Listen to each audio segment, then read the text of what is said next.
27 থেকে চোখে ঘুম থাকবে না, প্রয়োজনে নির্ঘুম রাত কাটাতে হবে। ঠিক আছে, সতর্ক বার্তায় থাকতে হবে।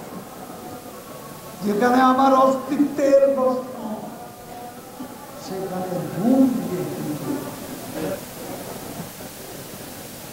71-এর মুক্তিযুদ্ধের মতো চেতনা নিয়ে আমাদের এবার মাঠে থাকবে।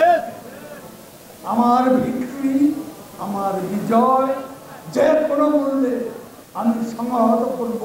বারে বারে এ অপশক্তি মোকাবেলা করব না, এদেরকে চিরতরে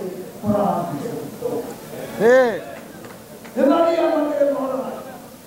কান্ডারি বঙ্গবন্ধুর অসম সাহসী কন্যা শেখ হাসিনা, এই সাহসী কান্ডারি নেতৃত্বে যদি আমরা বিজয় সংগত করতে না পারি, তাহলে ভবিষ্যতে পারব তার গ্যারান্টি। একটা ইলেকশনই আমাদের লক্ষ্য নয়, আমাদের লক্ষ্য আমাদের দেশকে অপশক্তি থেকে মুক্ত করা, অপরাজনীতি থেকে মুক্ত করা, স্বৈরতন্ত্র থেকে মুক্ত করা, সেটাই আমাদের লক্ষ্য।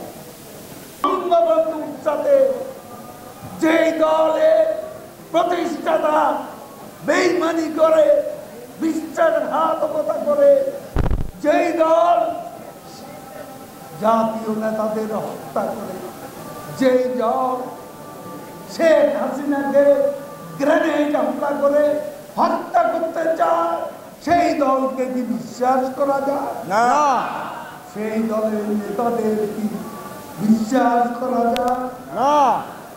কাজেই কথা অনেক শুনেছে, নেতৃবৃন্দ বলেছেন, সবার কোথায় কার কাজ, কোথায় কাজ সীমা রেখা, এ সম্পর্কে বিস্তারিত আলোচনা হয়েছে।